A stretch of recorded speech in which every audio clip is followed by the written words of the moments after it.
see you all. Aloha. Thank you. Thank you so much for coming out tonight. It's great to be here in Virginia. Great to see all of you. You look amazing. Thank you very much, Carl. Thanks for your work. Thanks for introduction. Thanks for helping to organize our support here in Virginia. I want to say a quick thanks to Jason, who is hosting us here in the venue tonight. I don't know if you're in the room, Jason. Thank you, wherever you are. There you are, he's in the back. Thank you so much. Really, really appreciate it. It is, it's good to be here. We flew down this morning from Maine, and there was a wonderful family of supporters who hosted us in their home last night, and they drove us to the airport, Abraham and I told them, they said, oh, where are you going next? We're going to Fairfax. We got a town hall tonight. We're going to Richmond, Virginia tomorrow. They said, oh, okay, our daughter lives near Richmond. We're trying to convince her to go to your town hall, but she hates politics. You know what I told them? So do I. I said, we're going to get along just fine. Because what is it? What is it that makes people hate politics? What is it that makes people want to stay at home, not want to get involved, not want to talk about these issues, not want to dive into what is our politics today? I can tell you for me, I hate the pay-to-play politics that rules the day in Washington. I hate the politics of hyper-partisanship, of people in positions of power and influence who are more interested in keeping their power than actually helping people that they are supposed to be serving. I hate the politics of politicians who say one thing and do another.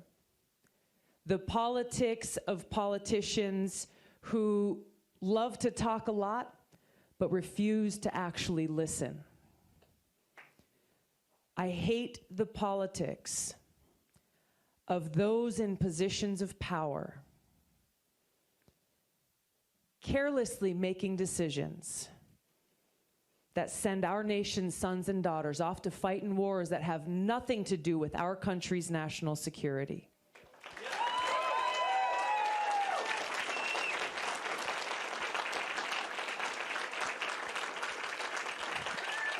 And this, so let me tell you what I love. I love our country.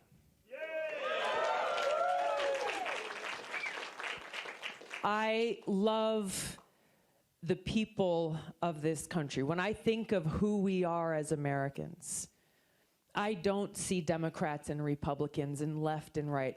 I see people who come from all different backgrounds, different experiences, different challenges, different opportunities, but people who stand on this common ground, the Constitution of the United States, and this promise of a more perfect union that is only possible when we stand together as Americans.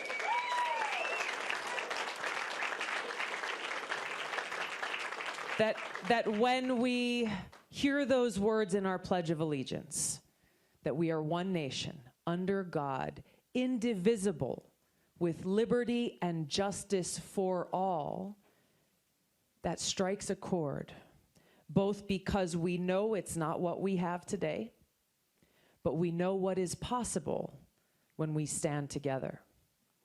Indivisible, with liberty and justice for all. I think of Abraham Lincoln, especially on a day like today. It's President's Day, so I've been thinking a little bit about some of the presidents who've inspired me. Not spending time thinking about those who don't. But thinking about the presidents who've inspired me throughout my life. And Abraham Lincoln obviously stands tall in that front. Indivisible, with liberty and justice for all. There he is. Thank you, sir. Represent. Abraham is in the house. Thank you. So he gave a speech about 162 years ago where he said, a house divided against itself cannot stand. When you think about the time in this country when he delivered that speech, the divisiveness, what was tearing our country apart, and the leadership that he provided. And we think about where we are today, where unfortunately we are increasingly divided. Whether you're talking about politics or race or religion or gender or what cable news channel you watch, we are divided. We don't stand as one, seeing each other as, well, I'm this and you're that.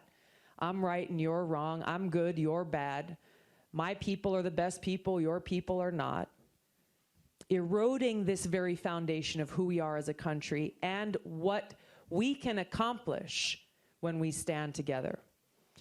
And that's what my focus has been. That's what my focus continues to be, is saying, you know, my constituents, the voters in Hawaii, they've placed a huge amount of trust in my ability to be their voice, to represent them, to serve them, as has every single leader in this country. And our jobs, literally, is to solve problems.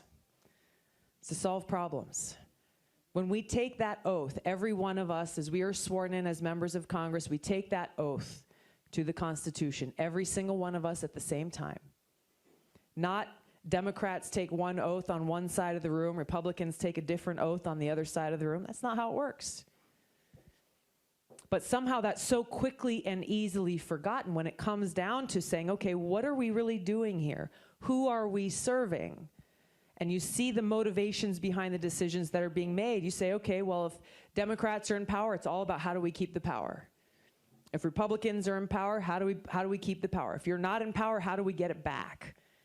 Rather than saying, all right, we can have our differences, and we do, and that's okay. We can recognize problems that exist in our community, have good conversations, debates, listening, sharing our own ideas about how we solve those problems, and then work together to actually do it. That's how the system is supposed to work when we really have a government of, by, and for the people. That's not what we have. We have a government of, by, and for the powerful elite. People who are putting their own interests or the interests of the lobbyists who line their pockets first, rather than actually putting the well-being and the interests of the people. There are so many different examples of the result of this governance that we have now and the problems and hardship and pain and suffering it is causing for the people of our country. And there are also a few examples of what's possible when leaders come together and put country first. I want to recognize a good friend of mine who's here tonight, Jessica Jackson from Reform Alliance. Wave your hand. She's here with her daughter, Hannah. And she's doing really incredible work. We had a chance to talk for a few minutes before I came out here. How many of you know about the First Step Act that was passed in Congress? Okay, a few of you. Can I just ask you to come up here and... She can talk about it better than I can. Jessica Jackson has been a champion for criminal justice reform and is continuing the fight on the front lines. Sorry to put you on the spot. We didn't plan this. Great. Well, the First Step Act, which Tulsi was instrumental in, is a bill that makes our streets safer by giving people the opportunity to get rehabilitated while they're in prison. So it creates educational opportunities. It brings some fairness into the system. It banned the shackling of women while they were in labor and brought other dignity provisions. Yes, that gets an applause. And brought other dignity provisions so that people who are in prison really have a meaningful opportunity to succeed when they come home. Would not have been possible if Tulsi hadn't stepped up and helped us get the support we needed in the House when many other people were saying, let's not give the president a win. So thank you, Tulsi. Thank you. Perfect. Thank you. That last point that Jessica made there, I think, is so important because this bill was called the First Step Act because it's literally the first step forward towards bringing about some of the prison reforms and sentencing reforms and cash bail reforms, these changes that we really do need to see. It was the first step, a very important one. and was only made possible through the hard work of people like Jessica and her colleagues who worked tirelessly, not just meeting with Democrats who they thought might be the most likely allies in this work, but working with Republicans who may seem like the less likely allies. But in doing so, building those bridges where two friends of mine, Hakeem Jeffries, very progressive congressman from New York, worked with Doug Collins, a very conservative member of Congress from Georgia, to get this done. And they led this charge fearlessly, both getting attacks from within their own parties. And the thing that Jessica just referred to at the end when she said that there were those who did not want to give Trump a win, who stood in the way of this legislation passing. Not only saying this privately, but saying it publicly. We don't want to pass a bill that will have a meaningful impact, not only on those who may be incarcerated in the future, but people who are incarcerated today, whose kids are left at home without a parent. Grandmother who hasn't had a chance to see her grandkids grow up.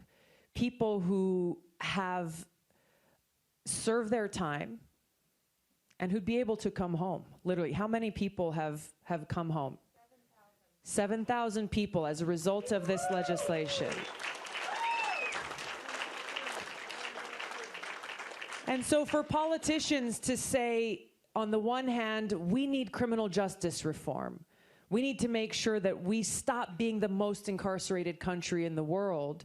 But then on the other hand, when you have a chance to actually do something about it, even if it means working with Donald Trump to do so, and you refuse because you put politics ahead of people, shame on you.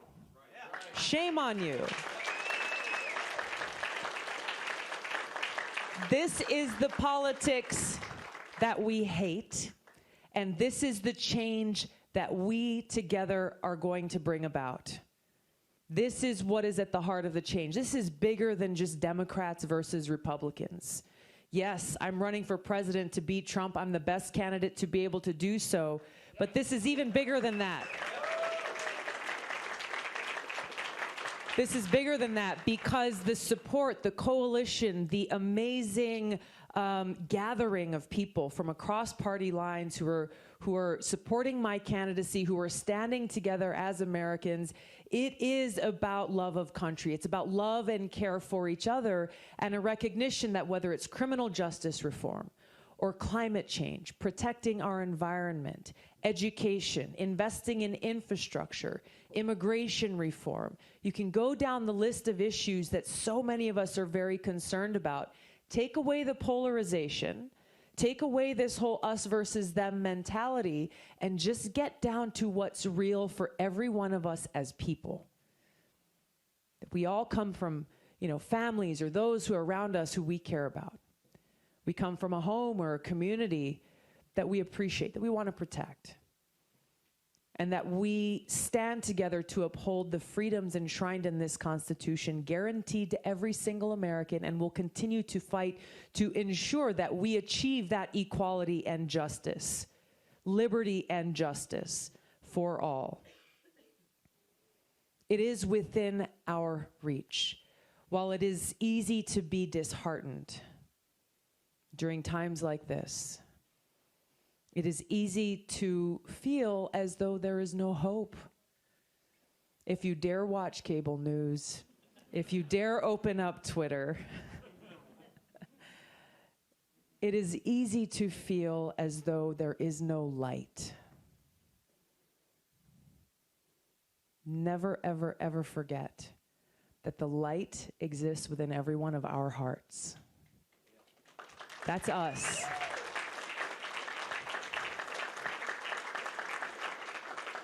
That the hope that we're looking for, it's in our hands.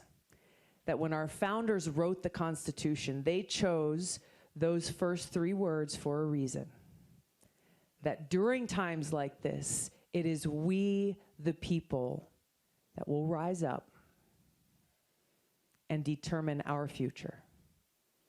It is we, the people, that our leaders must remember they are committed to serve. It is we, the people, taking action, standing together to ensure that our government is truly of, by, and for the people. Yes, there are obstacles. When you have so much corruption in our own government, when you have corporate special interests, high-powered lobbyists, people throwing money into this system to stack the odds against the people, yeah, the challenges are great.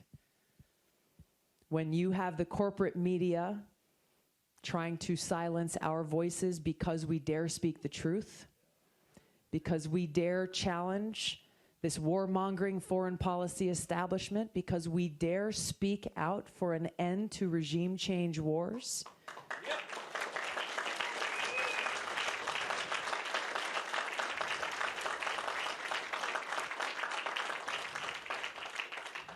The challenges are great. Do not underestimate the power of our voices and our ability together to bring the change that we need to see. Especially during times like this. We're just a couple of weeks out from Super Tuesday, when y'all have the opportunity to go and vote. But if you watch the news, sometimes you may feel as though the election is already done, that winners have been declared, losers have been declared, because, hey, look, Iowa and New Hampshire already voted. What is the rest of the country going to do? The rest of the country is going to vote. We got 50 states in this country, plus the territories. So don't let anybody else tell you what you must do, or how you must vote, or who you must listen to, or who you will declare the Democratic nominee, who you will see as president. That is up to you, and only you. And you have my personal commitment that as your president, my sole mission every single day will be serving you and only you. That as your president, I look forward to being able to help heal these divides, to reach across the aisle, to start to build these relationships based on respect. Respect, even though there will be differences, even though there will be disagreements, recognizing the strength in our ability to come together and bring those different views to the forefront. That we can agree to disagree. We can disagree without being disagreeable. But when we stand together and we put country first, this is the United States of America. We can accomplish anything. It's on us.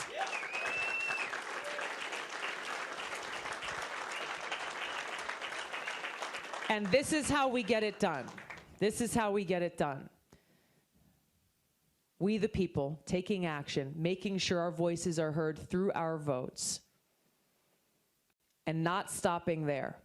Not just going to the ballot box and saying, all right, good, I did my duty, I'm going to go back to my life and turn my back on the world. No.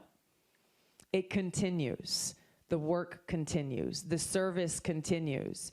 Because once you elect me president, I'm going to need you all to get to work right alongside me. Holding leaders in Washington accountable. Speaking truth to power. Making sure that there is honesty. Starting to make these changes that we need to see to root out this corruption. Make it so members of Congress, leaders in Washington, they should only be able to accept campaign contributions from you, from voters in this country, not from PACs, not from lobbyists, not from corporations. Rooting out the greed that is driving up prescription drug prices, that is increasing the profits of the military-industrial complex, greed that is driving up interest rates for people who are taking out student loans and trying to pay them off, greed that is behind so many of these challenges that we are facing, and we wonder, why doesn't anything ever get solved? Why does it feel like things are just getting harder and harder? that we're not seeing ourselves moving down a path where things are actually getting better and better. We have to get to the heart of it, to root out this corruption, to get rid of this greed, and make sure that our leaders are actually working for us. This is why I'm focusing on this issue to start our conversation here tonight.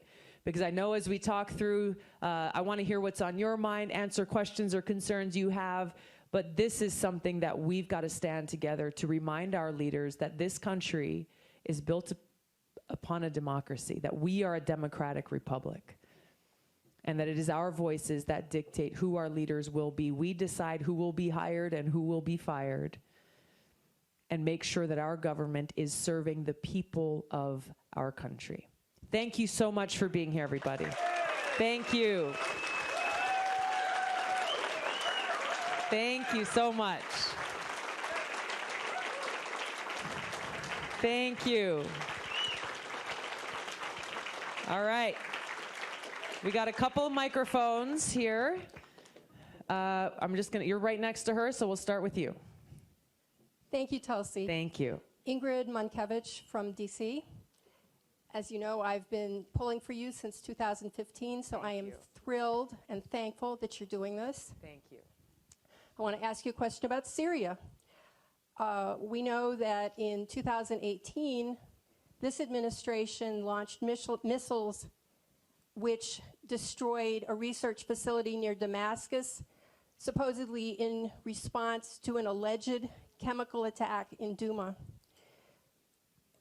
Long after that, an OPCW report was released, and now, even a year after that, we know that there are whistleblowers within the OCPW, that's Organization for the Prevention of Chemical Weapons. Their investigation team that went to Douma, there is a dissenting opinion among those investigators that not only did the Syrian Arab Army not commit that attack, but that it wasn't even a chemical attack. The lead whistleblower, Ian Henderson, an engineer from South Africa, a couple of weeks ago presented his complaint at the UN. This has not been covered. And part of what he asked for was an independent investigation. What happened was when they went back to the OPCW headquarters, the actual investigators were cut out of the process, and other people were making that final report under pressure, they said, from the United States. There are now 3 actual whistleblowers. Yep. Would you be willing to support, perhaps even lead, a demand for an independent investigation of that? Thank you very much, Ingrid. I think the underlying issue here that you're pointing to is why it's important to gather evidence and facts before making that decision to mobilize our troops and take military action.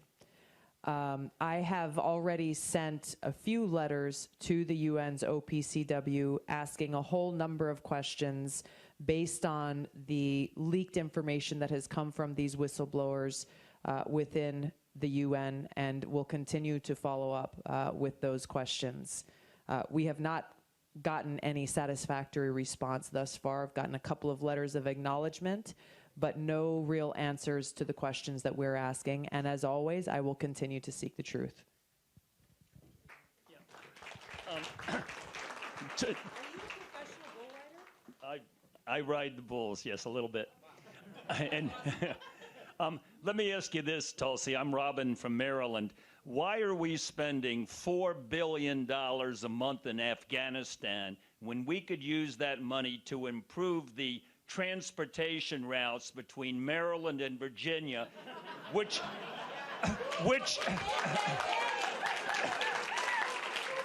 are gridlocked more than 12 hours a day, or to build a new bridge across the Chesapeake Bay?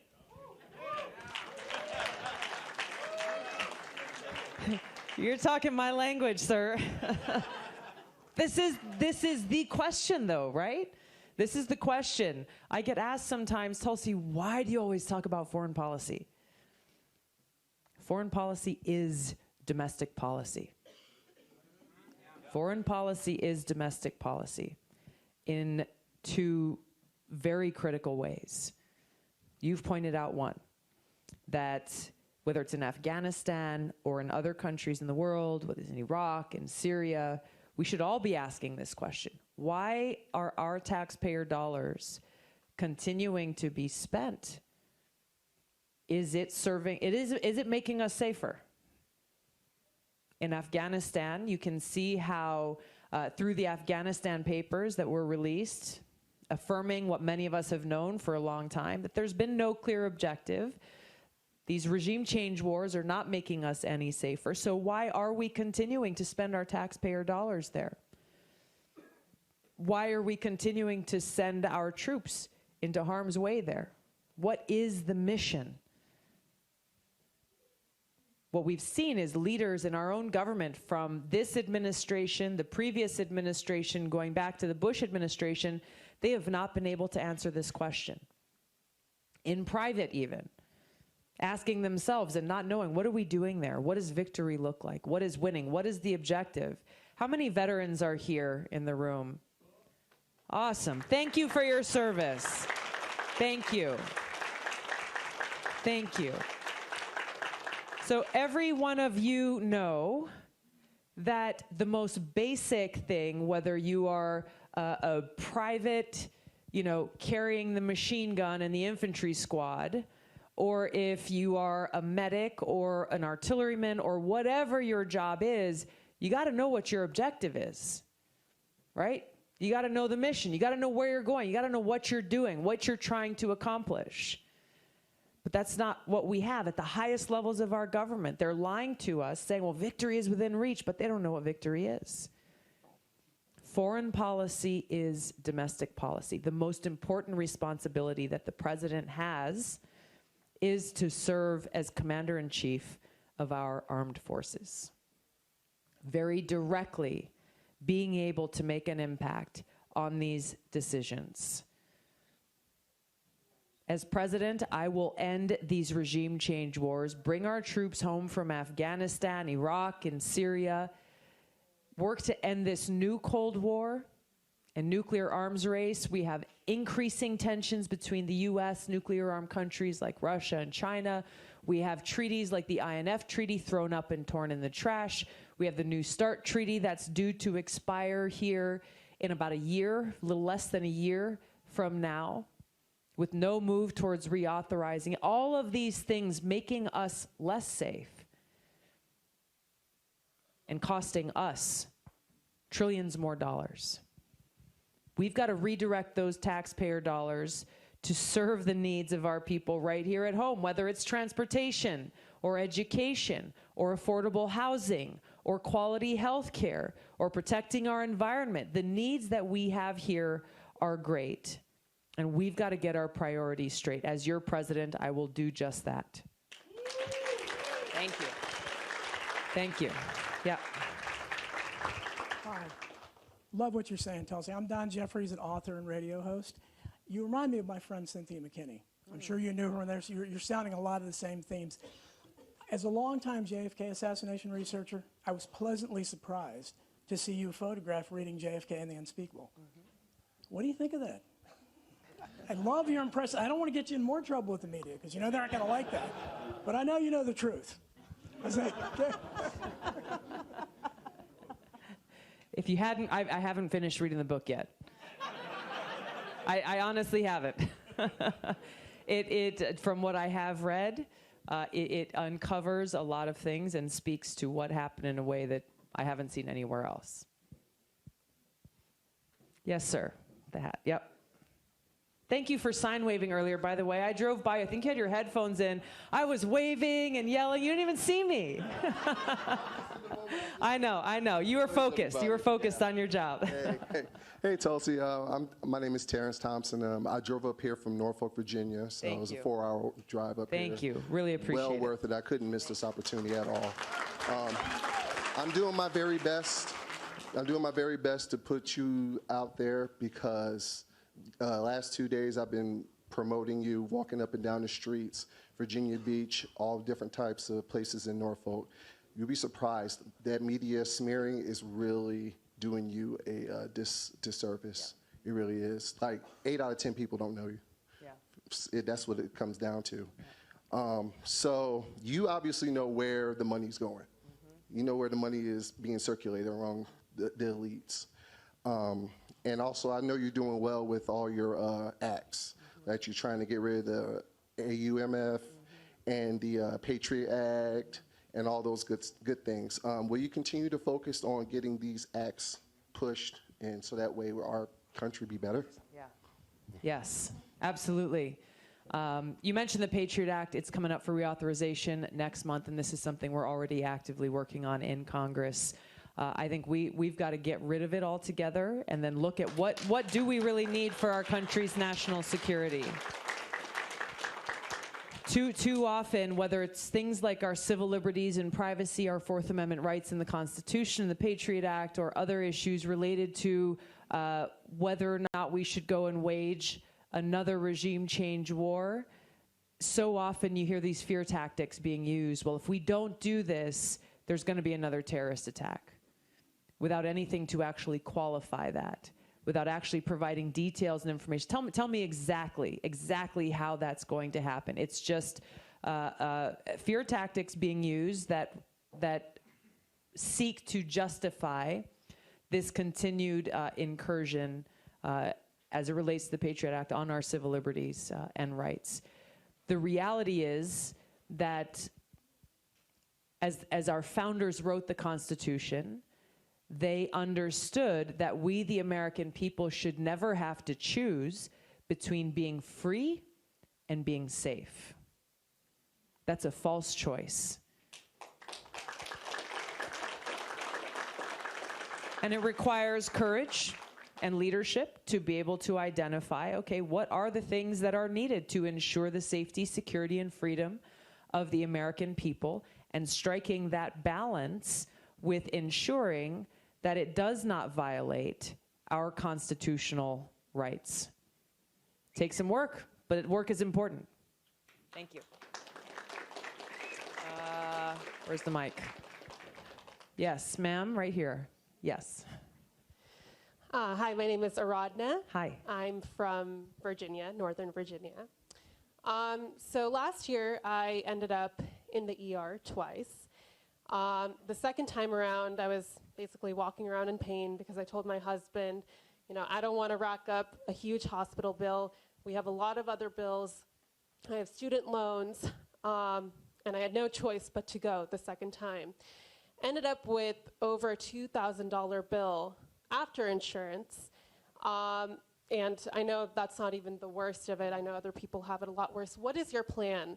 How are you going to approach healthcare, more affordable healthcare program? Yeah. Thank you, Aradna. How's your health now? Okay, good. She might get mad at me for saying this, but my sister, who's usually with me, is not here tonight because she's at home sick, and she's very under the weather, and if she hasn't gotten there already, she's going to the ER for some strange pain that she's having in her head. But she didn't go this morning because, like you, she doesn't have insurance. And so she's trying to figure out, is this so serious that I actually need to go to the ER knowing that it's going to cost me a ton of money? Or is this something that I just suck up the pain and just drive through? So obviously we told her, you got to go to the ER because your health and your life is, it's priceless. But I understand what you're talking about, that this is something so many Americans in this country are dealing with. People who are uninsured, people who are underinsured. You had insurance, but you knew it was still going to cost you a lot of money. I talked about greed, that this is what we have to root out of this system in order to reform our health care, in order to ensure that we have, in the United States of America, a peace of mind that those who are in need of care, whether it's emergency care, you have cancer, you have diabetes, and you need medicine, whatever it is, that when you need that care, you know you can get it. And it's not going to cause you to go bankrupt. It's not something you got to think about, well, am I going to have to end up in the street because it's going to empty my bank account and I can't pay my bills and I can't pay my rent and I can't pay my student loans. What am I going to do? Every other developed country in the world has figured this out. Where there are challenges that people are concerned about, but not being able to get the health care they need is not one of them. Would do to fix this problem. Take the greed out of the system by, first of all, taking big insurance and their profits out of the equation, modeling a system loosely after what's worked very well in Australia, where every single person is guaranteed quality, affordable health care, while allowing those who, if you've got a good insurance plan that you like, if you want to purchase a supplementary plan, that's fine. That's up to you. But that does not undermine our ability in this country to guarantee quality health care for every single American. Yes, we all will pitch in to pay for this. I call it a single payer plus program. We all will pitch in to pay for this, but we will pay a lot less than we are paying now as a country towards health care, even as we are getting worse outcomes than many other countries in the world. We'll pay less because we're taking out the big profits of big insurance out of that equation. And we're also going to make sure that we as taxpayers can negotiate lower prescription drug prices with big pharma. Something that, because of their influence, because of how their lobbyists have bought their way to have a seat at the table, they are blocking currently Medicare from negotiating those lower prescription drug prices completely. And we're left with people who are being price gouged and senior citizens who are literally trying to figure out how do they ration their medication? How do they choose between getting a refill of that prescription versus going to the grocery store and getting the groceries they need for the week? In the United States of America, this is unacceptable. And I will tell you, here in Washington, often this is like, well, you're a socialist or you're a capitalist. You either, that this is impossible because this is one of those us versus them issues. But I'll tell you, in so many communities across the country that I've had the chance to go and visit and talk with folks, it is not just Democrats who are coming and sharing frustrations. It is Republicans, it is independents, libertarians, people across party lines who are suffocating and struggling right now with this fear that those that they love and care about most are not going to be able to get the care they need when they need it, sometimes in a way that actually is threatening people's lives. This is something that I'm confident that we as a country can come together around to bring about what I believe is a very sensible, balanced solution. The biggest people who are opposed to it are those who are making all the money off of the current healthcare system.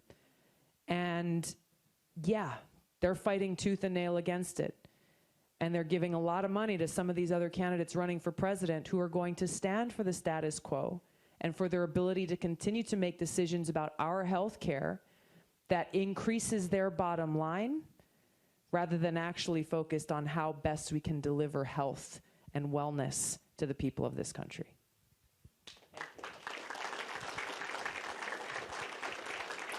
Yes, sir. Hi, Tulsi. Hi. My name is Josh Payne. I came out here from Maryland. My question is going to be a little more focused on economic policies. So my dad runs a small business down in Beaufort, South Carolina. And over the past couple administrations, we always end up getting economic policies that either the right and some of the left gives us tax breaks for large corporations, or we get regulations that are just an ant bite to the larger companies, but end up killing a lot of the smaller owned mom and pop businesses. So my question is, what would you do to help encourage the small businesses of America and take some of the strain that they get from overregulation away? Thank you. Thank you very much for being here. We were in Beaufort in South Carolina just a few days ago.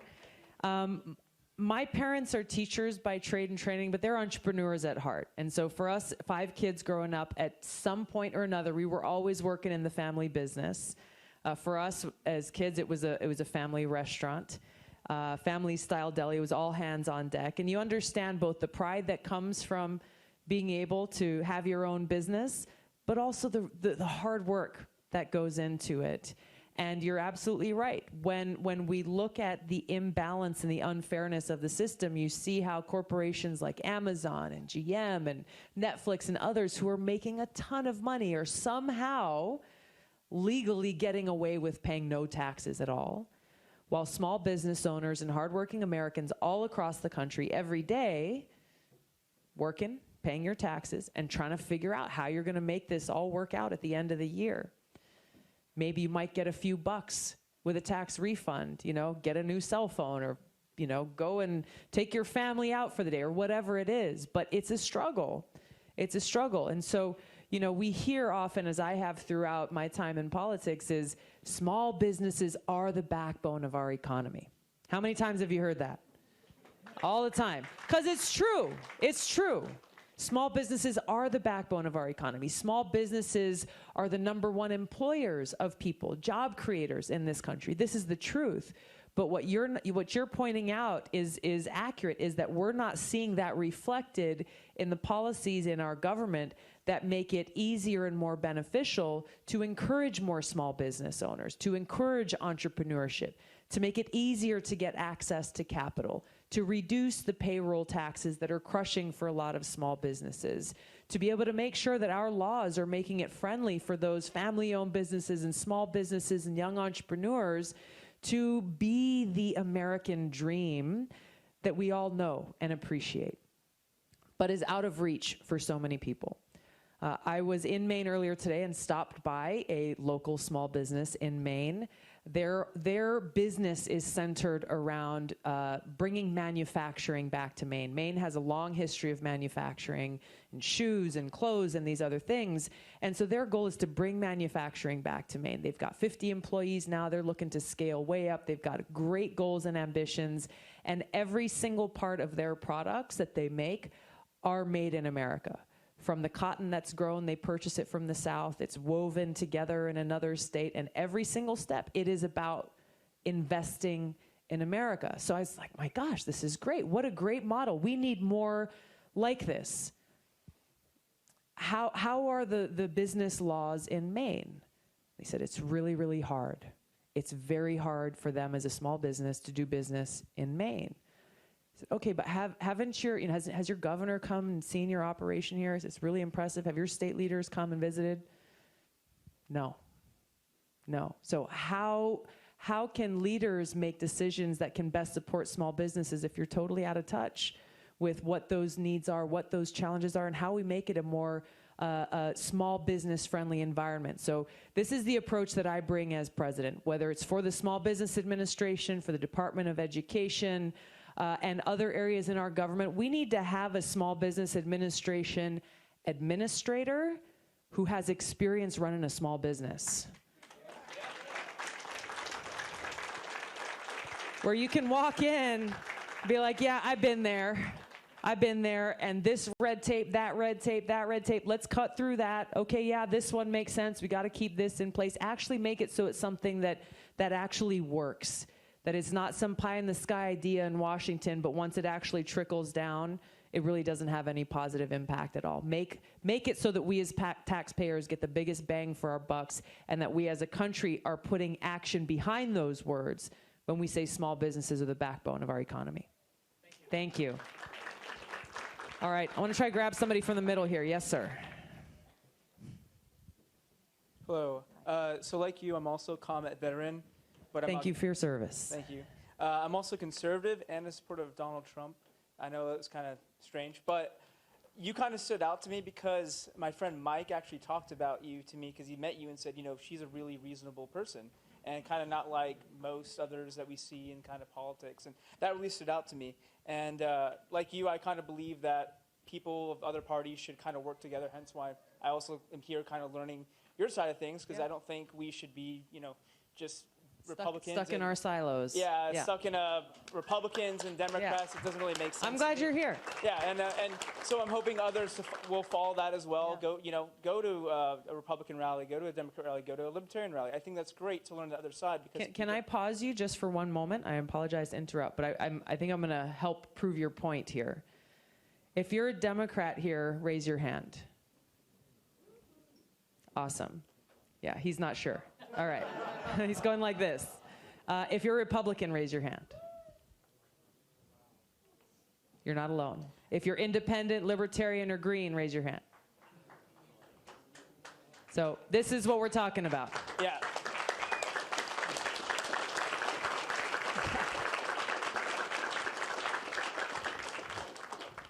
With that said, after I saw your response to the impeachment, and you said president, which I thought was amazing. Is that correct? Yes.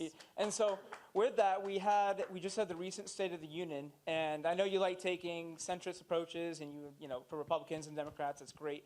And Pelosi ripped up the State of the Union. Matt Gaetz wants to file an ethics complaint. I believe that's what he said on the news, unless I'm correct. I didn't hear what Matt Gaetz said. Okay. Is anyone? Anyways, I heard watching the news and reading that's what his goal was. My question is do you think some action should be taken against Pelosi, or do you support Matt Gaetz in an ethics complaint, or do you think we should kind of just let it go because it was a State of the Union, it was a document? What's your opinion on that?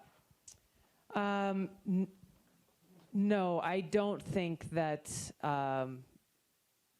ripping up the speech rises to an ethics complaint, an inquiry, and investigation. But I also think that I would not have done what she did. And I think there's a lot of people at home who, I was not there that night. I was campaigning in New Hampshire, and so got up the next morning and was reading through the headlines, and obviously that was one of the main things that was trending. And I just shook my head. I just shook my head because I think, like a lot of people, you know, we're sick and tired of the political theater and the drama in Washington that it's not helping. It's not helping. It's not helping to heal these divides. And you will understand and appreciate this. Yesterday, a few months ago in New Hampshire, I had a chance to sit down with a veteran of our generation who had been blown up over multiple deployments 29 times. And when he came back home and he got out of the military, he was going to the VA and he was trying to get help. And long story short, because he wasn't asking the right questions, I don't know what it was, but he had to go back 7 times before he finally got to see the person who could help him with what he needed help with. He was dealing with opioid addiction and trying to just deal with all of the trauma, both physical and mental, that came from those deployments and being blown up 29 times. He was then dedicating his time and energy to reaching out to other veterans to help them not have to go through the hardship that he went through. His name was Cliff, and I just found out yesterday that he died of opioid overdose. So when I see stuff like that,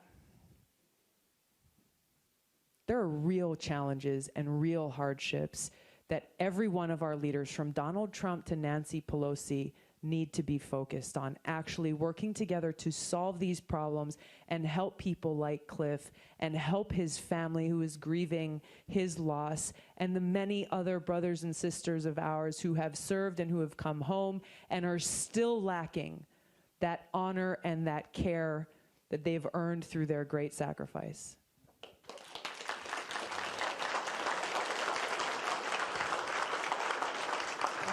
We we'll are take this running side. out of We'll time take, yes, for ma'am. We'll go with questions, you. so we have time for one more question. Hello, Congresswoman Gabbard. My name is Rebecca. I come from Maryland. So I am probably one of your youngest members here. I am a high school student. I'm 16. So being in high school, I am a very politically active person. And, you know, through discussions with a lot of my classmates, I figured that one of the biggest issues that I've wanted to come here to ask you about was about climate change. So as you know, it's a very imminent issue that if we don't do something about soon, the effects will be catastrophic. And, a couple years ago, your colleague, Congresswoman Ocasio-Cortez, proposed her idea for the Green New Deal. I wanted to know two things here. What plan you might have to address climate change, a reasonable plan to address climate change, as well as what your thoughts are on the Green New Deal, both pros and cons. Where did I go? Yeah. What was your name again? Sorry? Rebecca. Rebecca. You're 16? Yes, ma'am. Thank you for being here. Yeah, for real. Thank you.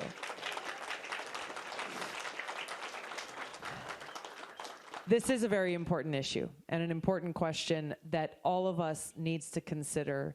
The words climate change, unfortunately, have been caught up in this polarization in this country, where depending on who you have a conversation with or who you talk to, if you use those words, you'll get one response or a very different response, right? Have you had any experience with that? Well, most of the people at my school are very, they either stay out of politics or they are very liberal. Okay.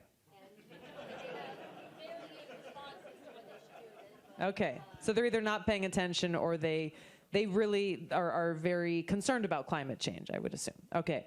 So I see. Okay. So they're on it at least. Here's the thing, though, is that there are very real threats to our environment. That whether you use the words climate change or you don't like the words climate change, there are very real environmental threats. And so when we think about what do we need to do, we need to start with the things that are most basic and common to every single one of us. We all need clean water to drink. We can't live without water. There we go. I'm going to get to you in a second. We need clean water to drink. We need clean air to breathe.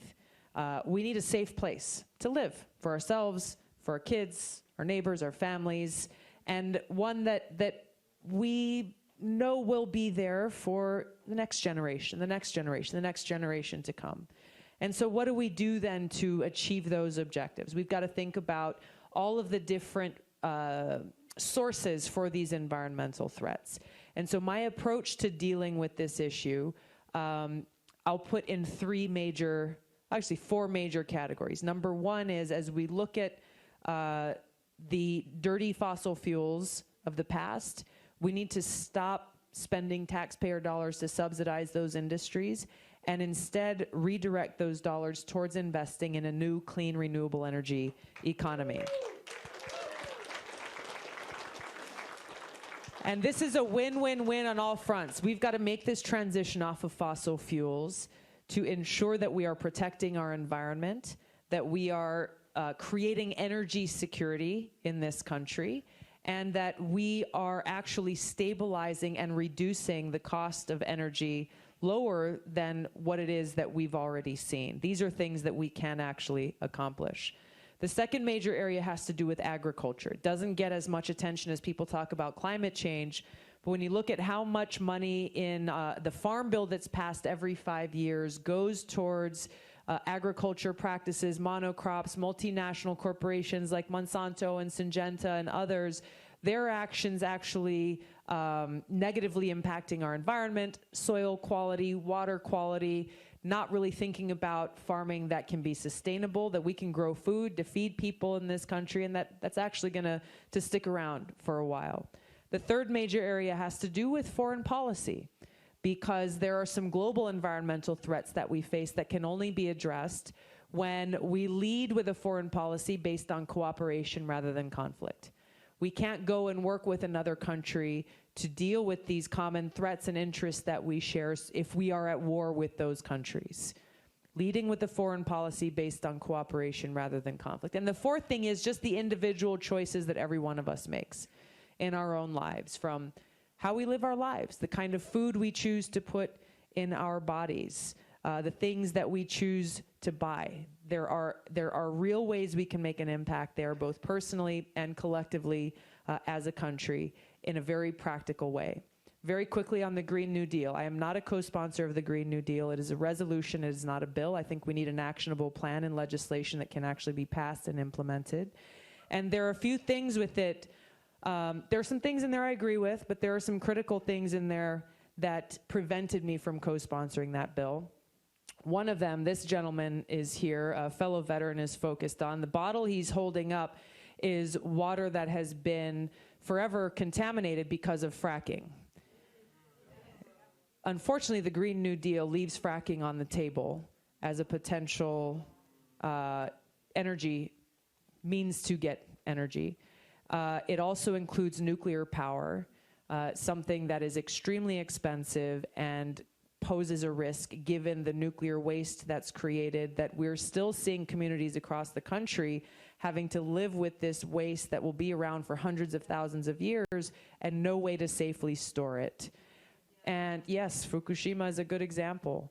And a federal jobs guarantee. That resolution includes a federal jobs guarantee. It's something that it's been tried in other countries and it has not worked.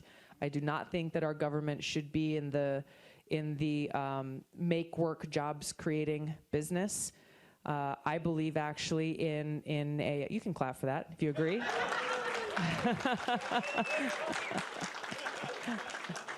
If there's work that needs to be done, let's make sure it gets done. I think that for the concern of those who are, like many Americans, struggling paycheck to paycheck, living in poverty, not having any kind of economic security whatsoever, and just one emergency or unexpected expense away from being pushed out onto the street, I think the universal basic income is the best solution to be able to create that economic security and move us forward. Thank you. Thank you. They're telling me the time is up here. Yes, sir. You've been right here in the blue shirt. Yes. I have an election campaign strategy question for you. Okay. First from Maryland. Florida, Iowa, Michigan, Pennsylvania, Ohio, Wisconsin. These are 6 states that the 2012 Democratic presidential candidate won. The 2016 presidential candidate lost those states. Yeah. All 6 of them. What is your plan to regain the ground that the 2016 presidential candidate lost? Yeah. Not taking people for granted.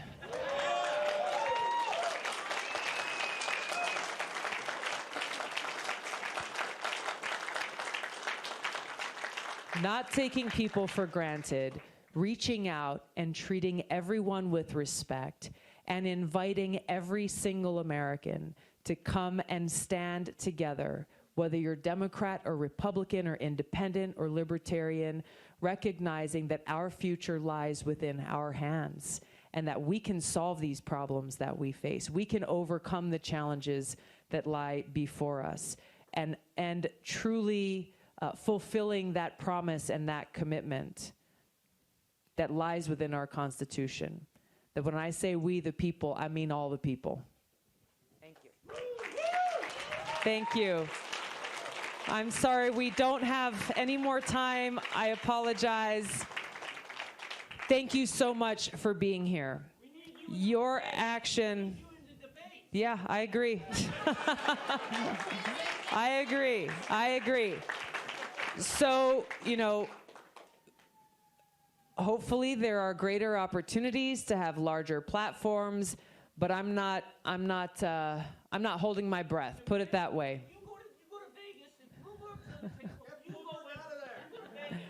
Here's what we need to do, and I'm glad you're all here, and I can tell you this myself. We need to continue to make sure our voices are heard. We need to not only stand with those who we already agree with those who we know are already showing up. We got to look, every one of us, within our own spheres of influence, start going through your phones, your Facebook friends, your Instagram friends, and start reaching out, whether it's one by one. It only takes a few seconds to send a DM to somebody. And do what you're doing, sir. Hey, have you ever heard of Tulsi Gabbard? No? Awesome. Let me tell you what she's all about. I'm serious. I'm serious. The power is within our hands. Yes, we're up against some challenges, some censorship from the corporate media, but we're not going to let them get away with that, because our voices are a powerful thing. And what we need now is action. We need support to be able to continue to get our message out. We need your help in continuing to get our message out. And that come election time, whether it's early voting or on election day, don't just go by yourself. Fill your car as packed as you can with people who you can get out and cast that vote, because this will send a message to the whole country that this is our country. This is our land. This is our future. And we are fighting for that future. Thank you very much for being here. Thank you so much, everybody. It's so great to see you all. Thank you. Thank you. Thank you so much. I'm going to be able to stick around for a few minutes here. If you want to come up and just say a very, very quick hello, or if you want to take a picture. We're gonna start the line on this side, and it's gonna funnel through this way.